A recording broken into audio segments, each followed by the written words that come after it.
10 సంవత్సరాలల్లా 2 విడతలల్లా చంద్రశేఖరరావు గారు చేసిన రైతు రుణమాఫీ, రైతులకు చెల్లించిన నిధులు 28,000 కోట్ల రూపాయలు. ఆ ప్రభుత్వం డిసెంబర్ 11, 2018 వరకు కట్ ఆఫ్ డేట్‌గా వాళ్ళు రుణమాఫీని పరిగణలోకి తీసుకోవడం జరిగింది. మా ప్రభుత్వం డిసెంబర్ 12, 2018 తారీఖు నుంచి మొదలుపెట్టి 9, 12, 2023 వరకు సరిగ్గా 5 సంవత్సరాలు గత ప్రభుత్వం, మళ్ళొక్కసారి నేను చెప్తున్నా, గత ప్రభుత్వం డిసెంబర్ 11, 2018 తారీఖు వరకు కట్ ఆఫ్ డేట్ పెట్టి రెండవ విడత రైతు రుణమాఫీ చేసింది. డిసెంబర్ 12, 2018 తారీఖు నుంచి తీసుకున్న రుణాలు డిసెంబర్ 9, 2023 వరకు 5 సంవత్సరాల మధ్య కాలంలో ఈ రాష్ట్రంలో ఉన్న రైతులు తీసుకున్న 2 లక్షల రూపాయల వరకు రుణమాఫీని చెయ్యాలని మా ప్రభుత్వము ఈ మంత్రివర్గంలో నిర్ణయం తీసుకున్నది. ఇచ్చిన మాట ప్రకారం 2 లక్షల రూపాయల రుణమాఫీ చెయ్యాలి. కట్ ఆఫ్ డేట్ 12, 12, 2018 నుంచి 9, 12, 2023 మధ్యకాలంలో రైతులు తీసుకున్న రుణాలను 2 లక్షల రూపాయల వరకు మాఫీ చేయాలని మా మంత్రివర్గంలో మేము నిర్ణయం తీసుకున్నాము.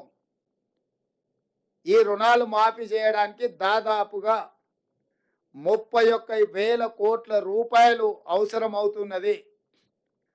31,000 కోట్ల రూపాయలను సేకరించి తెలంగాణ రాష్ట్ర రైతాంగానికి రుణవిముక్తి కల్పించి వ్యవసాయం దండుగ కాదు, వ్యవసాయం పండుగ.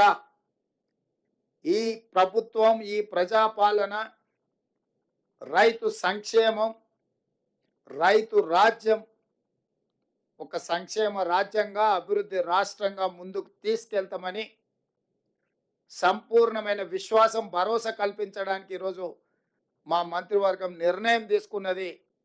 ఆ ప్రకారం ఏకధాటిగా 2 లక్షల రుణమాఫీ చెయ్యాలని మేము నిర్ణయం తీసుకున్నాం.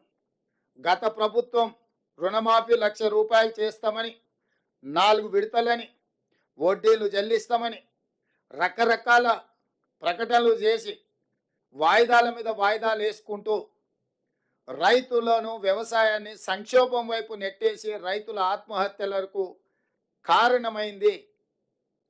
10 సంవత్సరాలల్లా ఏ రోజు కూడా వాళ్ళు ఇచ్చిన మాట నిలబెట్టుకోలేదు. కానీ మా ప్రభుత్వం ఇచ్చిన మాట ప్రకారం మొదటి 8 నెలల లోపుల్నే, ఎందుకంటే మేము 6 నెలలు పరిపాలన చేస్తే మొదటి 100 రోజులే పరిపాలన చేసినాం. తర్వాత దాదాపుగా 2.5 నెలలు పైచలకు ఎన్నికల కోడులోనే పోయింది. ఇప్పుడే మేము పరిపాలనకు పూనుకున్నాము. అందుకే మేము ఇచ్చిన మాట ప్రకారం 2 లక్షల రూపాయల వరకు రైతులకు రుణమాఫీ చెయ్యాలని మా మంత్రివర్గ సహచరులం అందరం ఒక కమిట్మెంట్తోని, ఒక సామాజిక బాధ్యతతోని ఇచ్చిన మాట నిలబెట్టుకోవడానికి ముందుకు వచ్చినాం. అందుకే మీ ముందు మేమందరం కూర్చొని ఏకతాటి మీద, ఏక గొంతుకతో ఈ నిర్ణయం తీసుకొని మీ ముందు ప్రకటన చేస్తున్నాం. అదేవిధంగా రైతు భరోసాకు సంబంధించి చిలువలు పలువలుగా మాట్లాడుకుంటున్నారు. రకరకాల చర్చలు జరుగుతున్నాయి. అనర్హులకు ఇచ్చిందని ఒకరంటారు,